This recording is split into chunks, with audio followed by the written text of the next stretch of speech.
Usma Farooqui, welcome to my YouTube channel. आज के इस वीडियो में हम जीवन की प्रक्रियाएं चैप्टर पढ़ेंगे, जिसमें हमारा प्रकाश संश्लेषण और वाष्पोत्सर्जन आएगा। ठीक है, तो हम पहले देखते हैं फर्स्ट टॉपिक में क्या दिया हुआ है। इसमें फर्स्ट टॉपिक में सबसे पहले हेडिंग दी हुई है प्रकाश संश्लेषण। तो आपको पता होना चाहिए प्रकाश संश्लेषण क्या होता है। ठीक है, प्रकाश संश्लेषण क्या होता है, इसको हम एक रिएक्शन के थ्रू समझ सकते हैं आसानी से। जैसे यहाँ बनी हुई है रिएक्शन, देखिए 6CO2 + 12H2 है ना। बताएंगे आप प्रकाश संश्लेषण की क्रिया जो होती है वो कौन करते हैं? हरे पौधे करते हैं। कौन करते हैं? हरे पौधे। तो बताएंगे हरे पेड़ पौधे प्रकाश की उपस्थिति में, हरे इसका मतलब उनमें हरित लवक है, इस वजह से हरे हैं। उनमें क्लोरोफिल या पड़हरिम होता है। ठीक है, क्या होता है? पड़हरिम। आप यहाँ पड़हरिम भी लिख सकते हैं। ठीक है, कोशिका का जो कोशिकांग होता है, कोशिका के जो अंग होते हैं उन्हें कोशिकांग कहते हैं। तो कौन सा कोशिकांग होता है? हरित लवक, है ना। पौधों में कौन सा कोशिकांग होता है? हरित लवक, जिसमें कि क्लोरोफिल होता है। क्या होता है? क्लोरोफिल या पड़हरिम होता है। तो बताएंगे हरे पेड़ पौधे प्रकाश की उपस्थिति में कार्बन डाइऑक्साइड और जल लेते हैं तथा अपना भोजन कार्बोहाइड्रेट्स बनाते हैं, है ना, तथा अपना भोजन बनाते हैं। इस क्रिया को क्या कहते हैं? प्रकाश संश्लेषण, क्योंकि ये प्रकाश की उपस्थिति में संश्लेषण हो रहा है भोजन का। और इस क्रिया में कौन सी गैस मुक्त होती है? ऑक्सीजन। कौन सी गैस मुक्त होती है? ऑक्सीजन। आ गई बात समझ में? अब देखेंगे अगर आप, तो इसमें यही पूरा लिखा होगा, हरे पेड़ पौधे प्रकाश की उपस्थिति में वायुमंडल से क्या लेते हैं? कार्बन डाइऑक्साइड, और भूमि से क्या लेते हैं? जल। क्या बनाते हैं? कार्बोहाइड्रेट।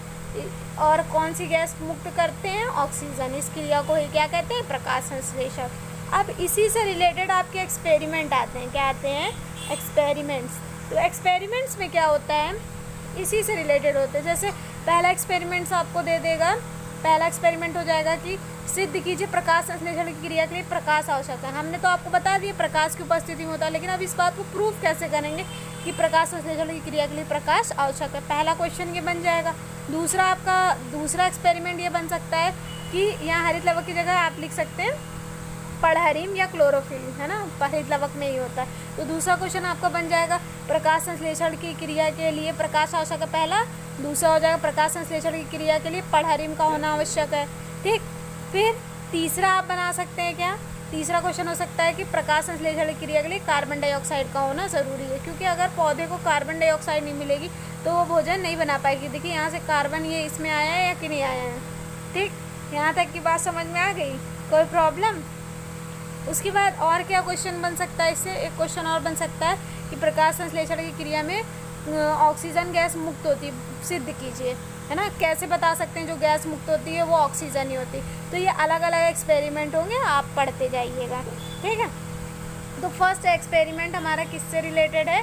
सिद्ध कीजिए प्रकाश संश्लेषण की क्रिया के लिए प्रकाश आवश्यक है। ठीक है, तो इसमें बताएंगे कि हम ऐसे, ये डायग्राम इसका उल्टा हो गया, ये टॉपिक सेकंड का है, ये टॉपिक फर्स्ट का है। ठीक है, तो इसमें हम एक प्लांट लेते हैं, ठीक है, पॉटेड प्लांट, मतलब गमले में लगा हुआ पौधा लेते हैं, स्वस्थ पौधा, जिसकी एक पत्ती के आधे पार्ट को क्या करते हैं? ब्लैक पेपर से ढक देते हैं। ठीक है, पहले क्या करते हैं? सबसे पहले एक स्वस्थ गमले में लगा हुआ पौधा लेते हैं, उस पौधे को क्या करते हैं? पहले डार्क में रख देते हैं, अंधेरे कमरे में, जिससे कि उसके अंदर से पहले से जो भोजन संचित है वो भोजन सब क्या हो जाए? समाप्त हो जाए। क्योंकि हमें एक्सपेरिमेंट करना है, बताना है कि अगर पत्ती के जिस भाग को प्रकाश नहीं मिलेगा वो भोजन नहीं बना पाएगा। क्लियर हो गई बात? तो हम लोग पहले क्या करते हैं? इसको अंधेरे कमरे में रखते हैं, जिससे कि इसके अंदर का भोजन समाप्त हो जाए। उसके बाद क्या करते हैं?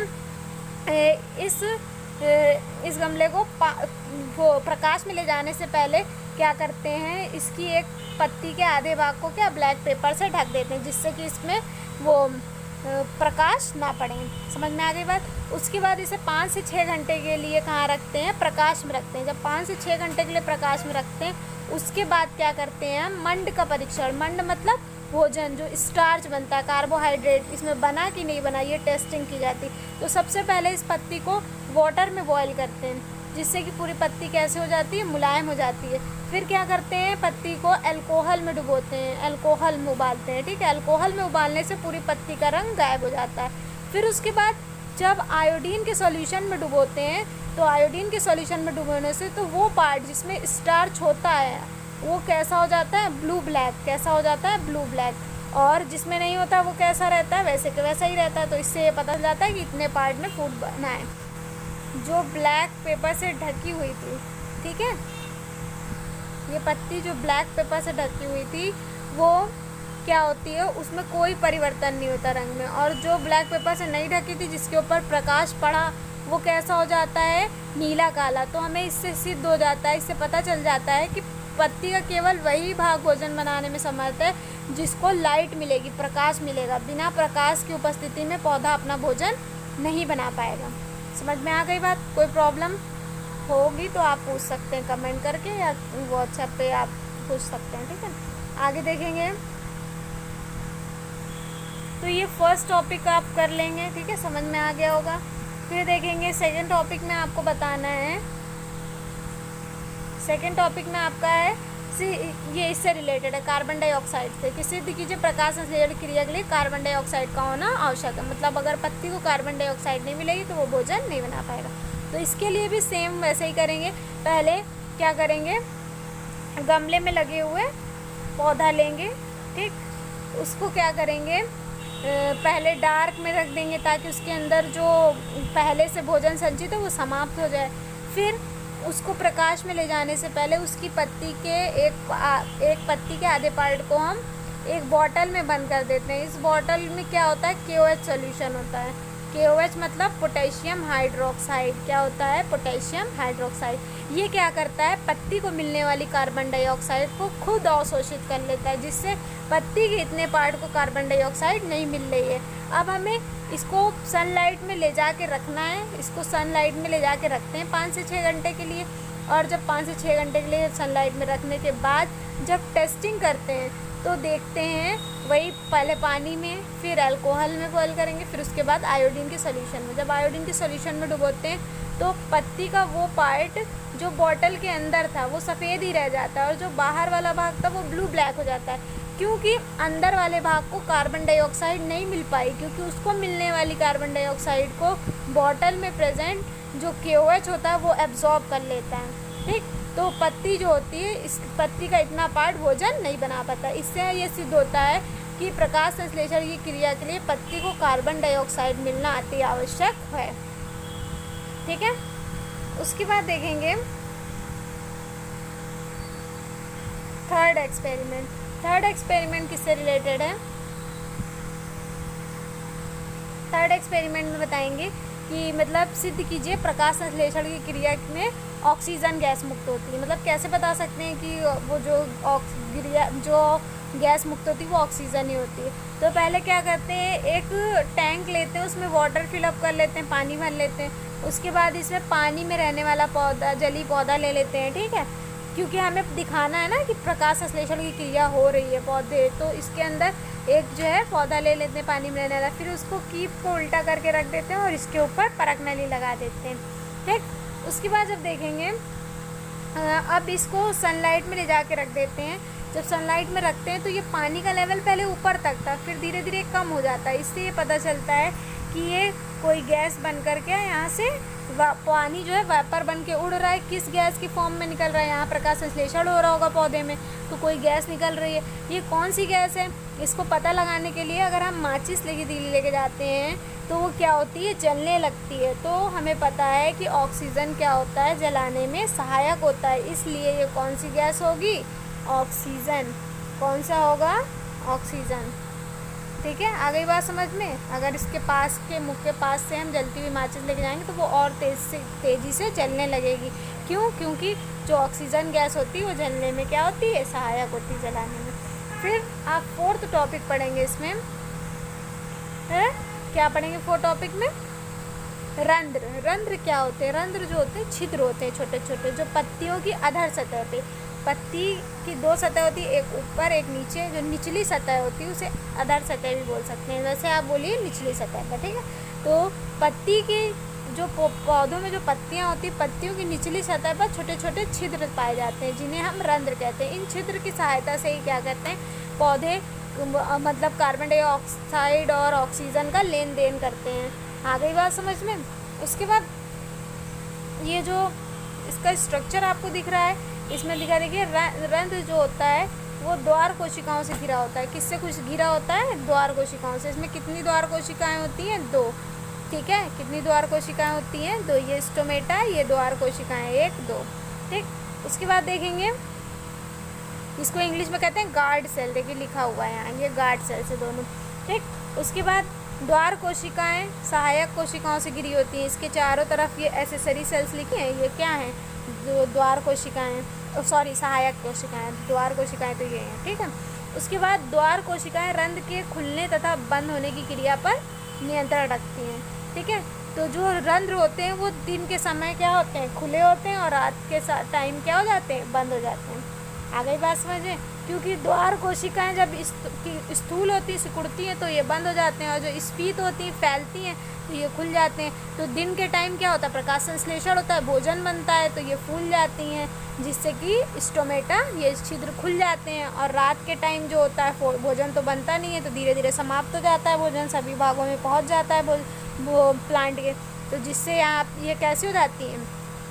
सिकुड़ जाती हैं, जिससे ये खुल जाते हैं। आ गई बात समझ में? कोई प्रॉब्लम? तो ये सिकुड़ना फैलना। उसके बाद ये क्या काम करते हैं? स्टोमेटा का काम क्या होता है? ऑक्सीजन और कार्बन डाइऑक्साइड के आदान प्रदान में, वाष्पोत्सर्जन की क्रिया में ना सहायक होते हैं। फिर आप देखेंगे जल अवशोषण की क्रियाविधि। क्या देखेंगे? जल अवशोषण की क्रियाविधि। ये डायग्राम है, ये बनाइएगा, इंपॉर्टेंट है। ठीक है। तो बताएंगे आप जो पौधों में मूल रोमों द्वारा जल का अवशोषण, मतलब ये आता है जड़ों द्वारा ना जल अवशोषण की क्रियाविधि को समझाइए। तो ये इसका इंटरनल स्ट्रक्चर है। इसमें ये देखिए जड़ में जो ये स्ट्रक्चर निकला हुआ है, ये क्या है? मूल रोम है। क्या है? रोम के समान संरचना क्या है? मूल रोम। ये मतलब हमें ये बताना है कि पौधे की जो जड़ें होती हैं वो पानी को कैसे एब्जॉर्ब करती हैं मिट्टी के अंदर से, और कैसे प्लांट के सभी पार्ट में पहुंचाती हैं। ठीक। तो आप इसे पढ़ेंगे तो आपको क्लियर हो जाएगा। हम इसमें आपको हिंट दे के इसी से डायग्राम से ही समझा दे रहे हैं। ठीक है। तो जो मूल रोम होते हैं, मूल रोम क्या करते हैं? मिट्टी में उपस्थित जल, मिट्टी में उपस्थित जल को हम कहते हैं केशिकी जल। केशिकी जल को क्या कर लेते हैं? ये एब्जॉर्ब कर लेते हैं। क्या कर लेते हैं? एब्जॉर्ब कर लेते हैं।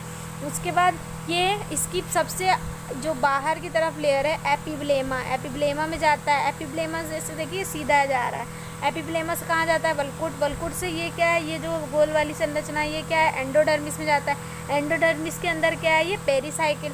पेरीसाइकिल से होता हुआ कहाँ जाता है? जाइलम में। कहाँ जाता है? जाइलम में। और जाइलम का काम क्या होता है? जाइलम का काम होता है पौधे के सभी भागों में जल और खनिज लवण को पहुँचाना। अब यहाँ तक पानी पहुँच गया, अब पौधे के सभी भागों में जाइलम पानी को पहुँचा देगा। ठीक। अब ये डिटेल में आप इसमें पढ़ लीजिएगा थ्योरी में, तो आपको और अच्छे समझ में आ जाएगा। फिर देखिए जो प्रकाश संश्लेषण की जो क्रियाविधि है, मतलब प्रकाश संश्लेषण की क्रिया जो होती है वो कितने चरणों में पूरी होती है? तो 2 चरणों में पूरी होती है। कितने चरणों में पूरी होती है? 2। एक होती है, पहला स्टेप होता है इसका प्रकाशिक अभिक्रिया, दूसरा अप्रकाशिक अभिक्रिया। जो इसकी प्रकाशिक अभिक्रिया होती है उसको हम हिल अभिक्रिया भी कहते हैं। हिल अभिक्रिया क्यों कहते हैं? क्योंकि यह अभिक्रिया इसकी खोज किसने की थी? हिल नामक साइंटिस्ट ने की थी। और आपको पता है प्रकाश संश्लेषण की क्रिया कहाँ होती? पत्तियों में। पत्तियों के किस कोशिका, पत्तियों में कहाँ होती है? किस कोशिकांग में? तो आप बता देंगे कहाँ? पत्तियों में हरित लवक होता है, जिसकी वजह से वो हरे होते हैं ना। हरित लवक के अंदर परागीण होता है। आगे बात समझ में? तो हरित लवक में होती है क्रिया प्रकाश संश्लेषण की। तो प्रकाशिक अभिक्रिया हरित लवक के ग्रेनम में होती है, भाग है हरित लवक का। ठीक है। तो कहाँ होती है? ग्रेनम में। आगे बात समझ में? उसके बाद आया अप्रकाशिक अभिक्रिया। क्या आया? अप्रकाशिक अभिक्रिया। इसे ब्लैकमैन अभिक्रिया भी कहते हैं, क्योंकि इसकी खोज ब्लैकमैन नाम के साइंटिस्ट ने की थी। और यह अभिक्रिया कहाँ होती है? हरित लवक के स्ट्रोमा में। कहाँ होती है? हरित लवक के स्ट्रोमा में। क्लियर हो गई बात? उसके बाद आगे देखेंगे, ये टॉपिक 7 आपको नहीं पढ़ना है। टॉपिक 7 फिलहाल आपको नहीं पढ़ना है। आगे देखेंगे टॉपिक 8। क्या देखेंगे? टॉपिक 8। टॉपिक 8 में देखेंगे वाष्पोत्सर्जन। वाष्पोत्सर्जन क्या है? पौधे के वायवीय भाग, वायवीय मतलब बाहरी भाग, जो पत्तियां होती है, पत्तियों से जल का वाष्प बनकर, है ना, जल का वाष्प बन करके उड़ने की क्रिया को क्या कहते हैं? वाष्पोत्सर्जन। वाष्पोत्सर्जन कितने प्रकार का होता है? 3 प्रकार का। रंध्रीय वाष्पोत्सर्जन, वात रंध्रीय और उपचर्मी। तो जो 90% जो ज़्यादा से ज़्यादा जो वाष्पोत्सर्जन की क्रिया होती है वो किस टाइप की होती है? रंध्रीय वाष्पोत्सर्जन, रंध्र के द्वारा होती है। कुछ और स्पेशल टाइप की सेल्स होती हैं वात रंध्र के द्वारा, जिनके द्वारा होगा वाष्पोत्सर्जन से कहेंगे वात रंध्र। उपचर्मों के द्वारा जिसमें होगा उसे उपचर्मी। ठीक है।